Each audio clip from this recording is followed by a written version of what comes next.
Yeah, welcome to your Mets update for July 30th. And was that appropriate for the Mets season? The wheels have now fallen off. They're really, the wheels have fallen off. The engine, the transmission slipped. In the last update, I talked about how they would their playoff run. They were driving with a hole in their tank. After Matt Harvey went out for the season, there's black smoke coming out of the exhaust. And who's to blame for all this? We'll have some that say the injuries. David Wright, he was out injured for the year early. We had Matt Harvey, of course, the franchise, the Dark Knight, who it was an ominous sign in spring training when he had this mystery condition, the secrecy, and then it turned out to be a bladder infection or clots. They didn't want to know. They didn't want to tell you who it was. A bladder infection. I don't know. Matt likes to brag about all the ladies he dates. Maybe that had something to do with it. Oh, I'm going to be real tough to deal with. I'm going to be really tough to deal with in this update. I'm going to be in rare form. I've been a Mets fan since 1984, since since my eyes opened and I could remember understanding sports. This season, minus the record, because their record is still they're hovering over 500. Nah, that's not gonna. I don't think that's lasting. That's gonna last. Not at this pace. That's the only reason this isn't a complete disaster. 2016 is not a complete disaster because they are a few games over 500. Oh my God! And who's to blame for all this? We said the injuries. Any Met pitcher who puts on the uniform gets Tommy John surgery. Matt Harvey, he had a thoracic syndrome, whatever the hell it was called. Basically, it's pressure. There's the compression on his nerve on his shoulder. They're gonna have the procedure season-ending surgeries. They're gonna have to remove his rib, one of his ribs, to relieve the pressure. Remember last year that we were taken on a roller coaster ride all year with Matt Harvey. His number of pitch counts. He couldn't pitch in September because he was over the innings limit. Then the playoffs came, and then he wanted to pitch the Game 5, the last game of the season, ended with him wanting to go an extra inning. But anyway, and now this season we got Syndergaard, who has blossomed as a superstar pitcher. The guy averages a 98-mile-an-hour fastball, one of the highest in the major leagues as a starting pitcher. He's got bone spurs. Steve Matz, youngster, local kid. He started off the year great. Was one probably the first month was up there with Syndergaard as our best pitcher. He's got bone spurs in his elbow. That means that these two pitchers are getting they're definitely getting surgery to remove those bone spurs. If the Mets tank, they'll just probably get shut down in September. Why wait another month? So that's going to be surgery, elbow surgery on two pitchers, on their arms, on their pitching arms. And then in the last update, we talked about how the Mets fans were calling on Zach Wheeler, the savior, to end the season. And I said, forget him. He is not going to be a factor for the season. The last time we talked, which was July 12th, he hadn't even thrown off a mound yet. And as a matter of fact, he suffered a setback. He had a nerve inflammation in his elbow. He's still probably weeks away from a minor league start. And that's without setbacks. Forget him. Another superstar. Dad, all these. Where do we get the help from? Mets fans begging for help, praying for help. Where's it coming from? Is it coming from another team? Is it coming from the minor leagues? The Mets made a big trade today. The Mets signed Kelly Johnson. Unbelievable. The Mets signed Kelly Johnson. Excuse me. The big upgrade, the big bandage for David Wright. Kelly Johnson, they brought him back, a 240 hitter. Oh, he could play solid defense. Then that's go to option B. They get Jose Reyes off the scrap heap.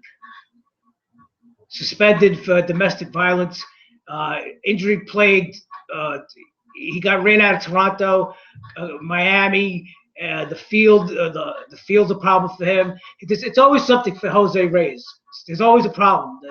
On the Mets, he tore his hamstrings every 5 minutes. He goes to Toronto, he sprains his ankle. Great talent. He was a great athletic talent, but the guy, honestly, come on. He never lived up to his potential. He won a batting title. He had about 2 or 3 great seasons, really good seasons, and that's it. Looking back on it, Jose Reyes did not live up to his potential. Now, whether that is was putting too much on him, I don't know. But look, what did he do on the Mets? Did he bring a championship? No. Anyway, and now we talk about it's July 30th, and the trade deadline is tomorrow, July 31st. And are there any rumors? Is there any whispers about help coming for the Mets? Hello? None. Zero. Last week they had a trade that Sandy Alderson described as dead on arrival. You know what that means? The trade was shot down immediately. Whether they proposed it or the Brewers proposed the trade to the Mets, or the Mets countered the offer, it was dead on arrival. And off the top of my head, I just want to see who it is. I forgot. It was for the Brewers.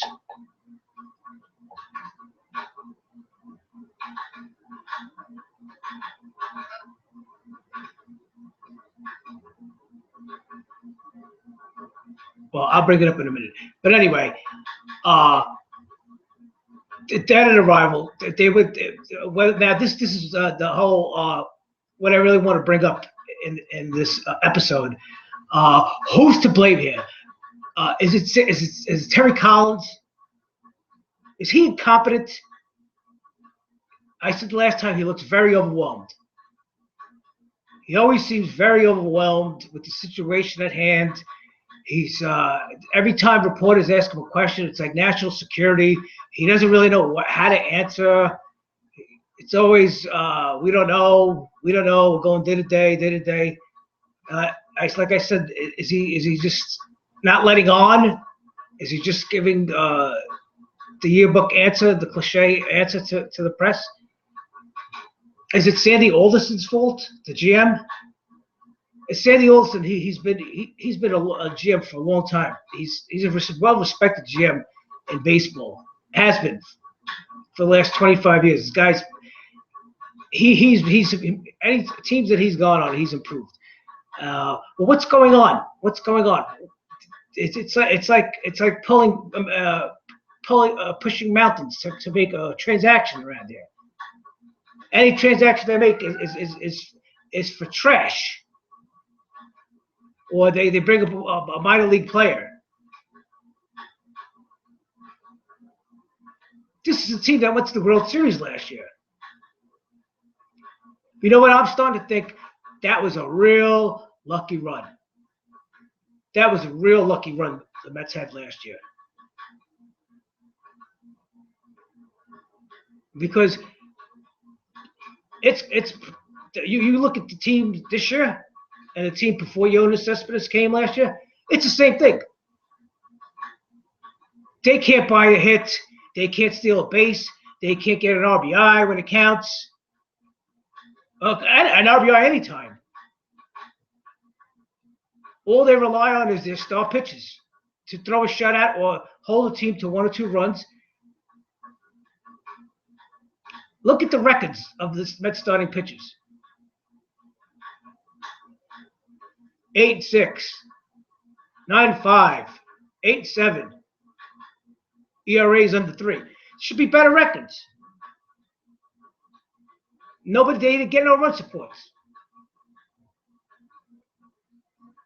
And then we have Familia, who had a great run, converted 50 straight saves. And now this week, hey, the law of averages took over. He blew 2 straight games.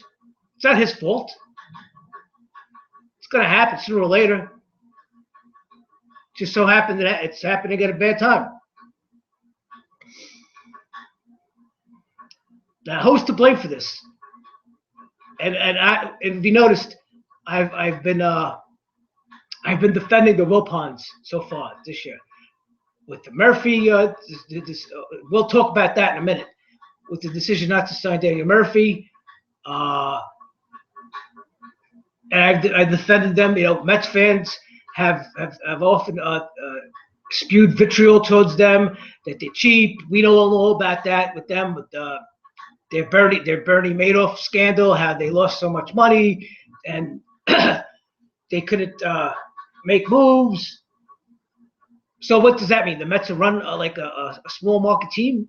The New York Mets, New York, one of probably the biggest market in sports. The Mets are run like a small market team. Take away Cespedes' salary, who they signed for 1 year, and that was, I mean, he wanted a lot of money. He wanted a long contract. Take away his salary. Let's see. Hold on, give me just a second. I'll look it up for you.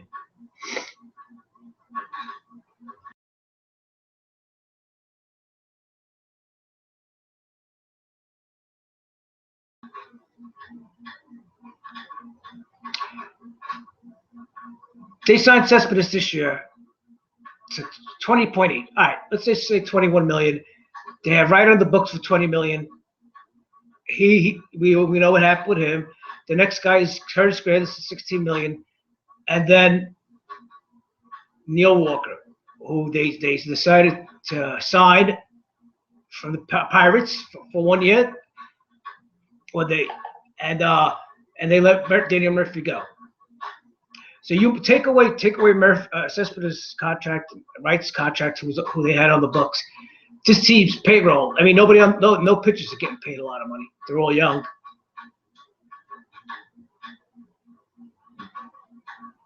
So it's quite obvious. It's because the picture's becoming quite clear. Sandy Alderson is constrained by a budget.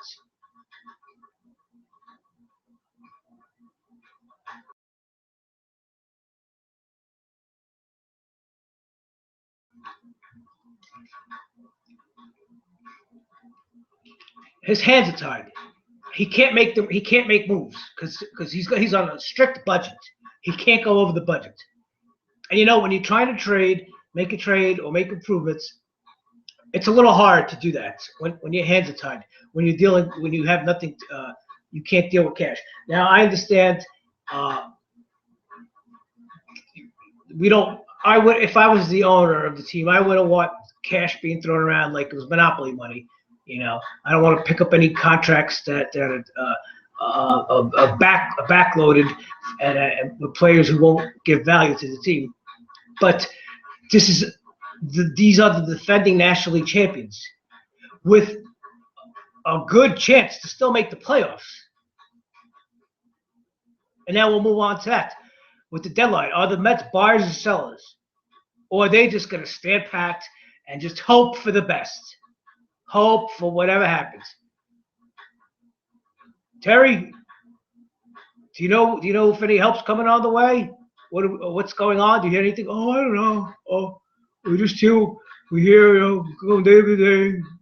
We're going by the reports right now. We're doing the best we can, what we have.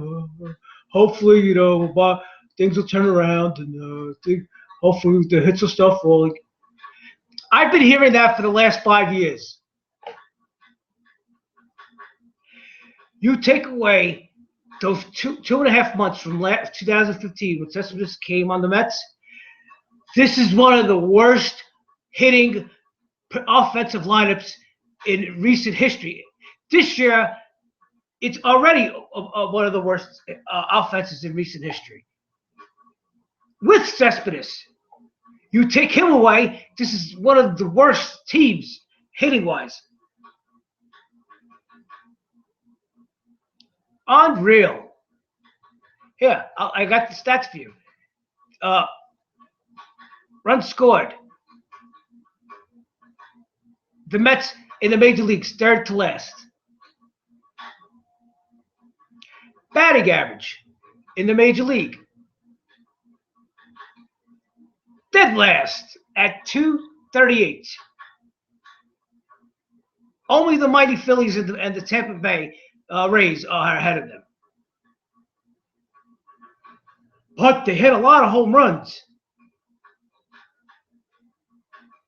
Yeah, they hit a lot of home runs. Let me tell you, they hit a lot of solo home runs. That's because they have Cespedes. He's produced a big bulk of those 132 home runs.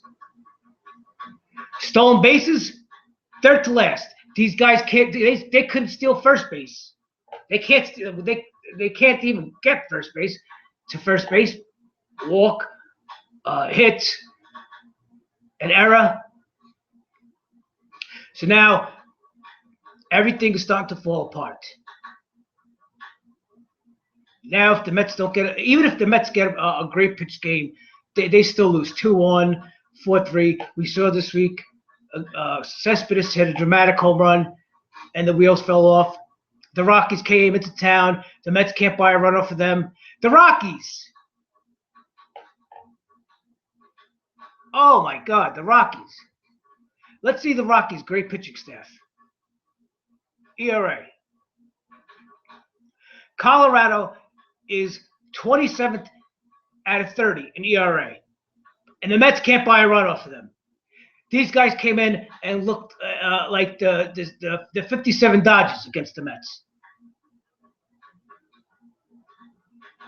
And like I've been talking about in the last few updates, every time the Mets win, they need miracles.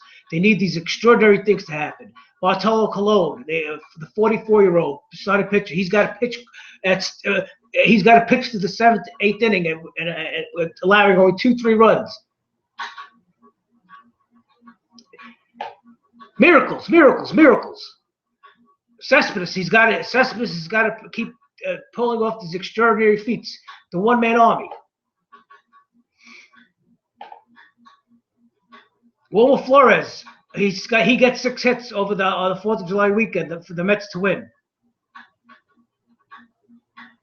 Time and time and time again. How many times have I said it? They have a flawed lineup. They have no leadoff men. Curtis Granderson has been the leadoff man for this team for the last 3 years. Curtis Granderson is a power hitter.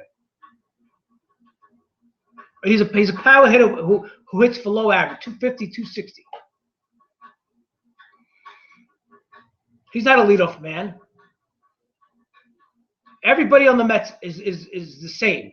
They're 6, 7 hitters. Everybody on the Mets is a 6 or 7 hitter. On good teams, on good playoff teams, everybody on the Mets, minus Cespedes is a 6 or 7 hitter.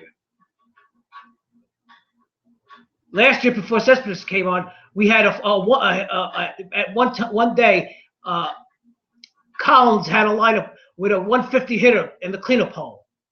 Michael Kadiver, he batted Michael Kadiver, who was hitting 150 in the cleanup hole. And then they start this year with Conforto. They put the kid. He's a kid because he had a nice little playoff run and World Series run. They bat him there. Oh, we're going to place our hopes in our 2016 season on the shoulders of Michael Conforto. He's our Bryce Harper. Minor leagues, I said it, I called it. You can't put a youngster except only in extraordinary cases where a player has an extreme amount of talent, a Hall of Fame potential talent, like a Bryce Harper, who you can put 3 or 4 at the age of 22, 23. But no. The Mets, they got to be cheap. And I'm gonna address the Daniel Murphy situation. The Mets decided to let Daniel Murphy go after last season's incredible postseason. I still do agreed with the Mets not to sign him. He was 31. His contract was for 3 years. I think with an option for 4th. And it's backloaded, meaning he's going to keep getting more money as the years goes. And his skills are going to go down. But, Frank, look at what he's doing this year. Yeah. Let me tell you something. Daniel Murphy was on those same Mets teams that I just mentioned for the last 5 years that couldn't hit. The Daniel Murphy you're seeing this year is not the Daniel Murphy that was on the Mets for the last 7 years. This is a different player. They showed a stat the other day, I think it was ESPN.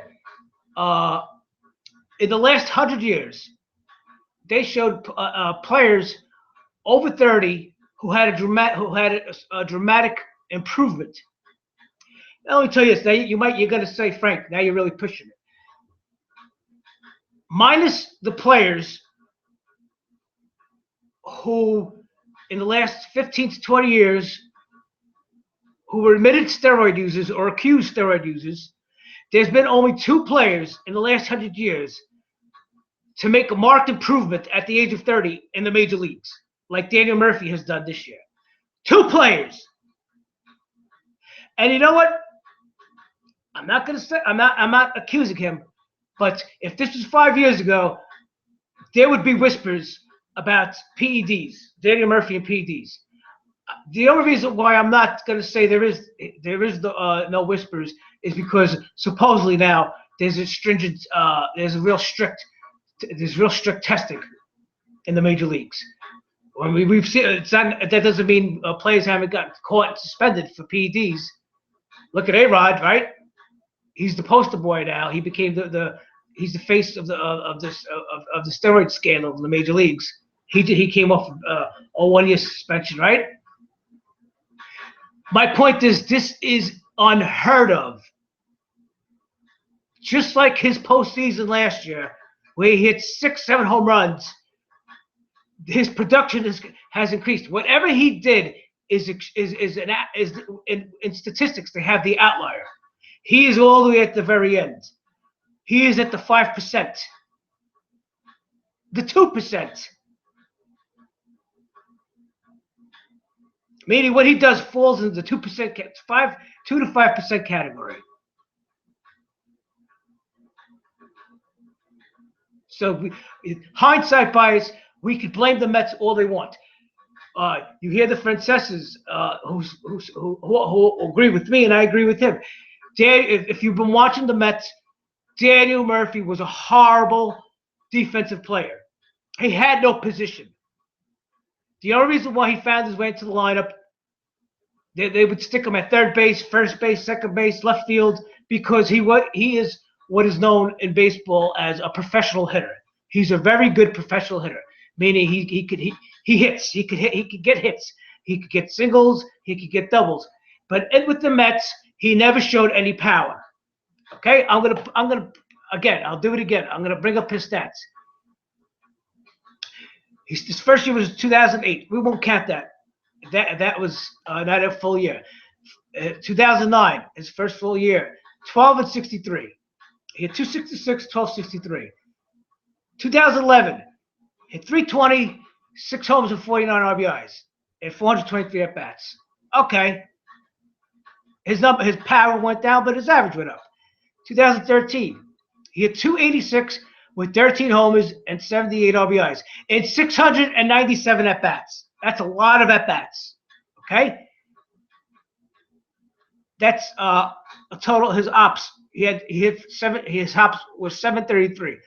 That's above average for ops. 2014, 289, 9 homers and 57 RBIs, and 642 at bats. Again, that's a whole full season. His ops, 730, 734, stood the same. Again, his on base pretty good. His on base was 313, 362, 332, 319, 332. And now we get to last year, 2015. Again, 538 bats, 14 homers, 73 RBIs, 281. His ops went up a few tenths, 770. On base, 322. Okay. Was he a star? He is what I described him as. He's a professional hitter. And his on base isn't even that great. He didn't even draw walks. He was a singles and doubles hitter. Who was a bad defensive player.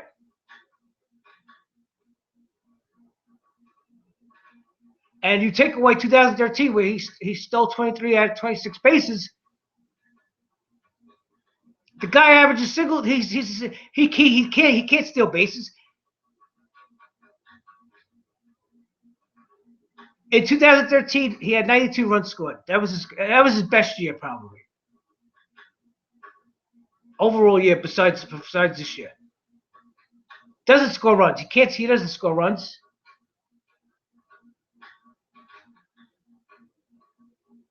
So you make it was 2000 in November. You had to make the decision with the Mets. Do you sign Murphy? The guy's 31. Do you want to sign him for 3 years? His skills are going to get worse. He's not going to get better in the field. He's only going to get worse. He's not going to get faster on the bases. He's only going to get slower. You're going to have a 34-year-old singles hitter in 2 years. That's what the Mets are looking at. But just like this year, the nightmare continues for the Mets.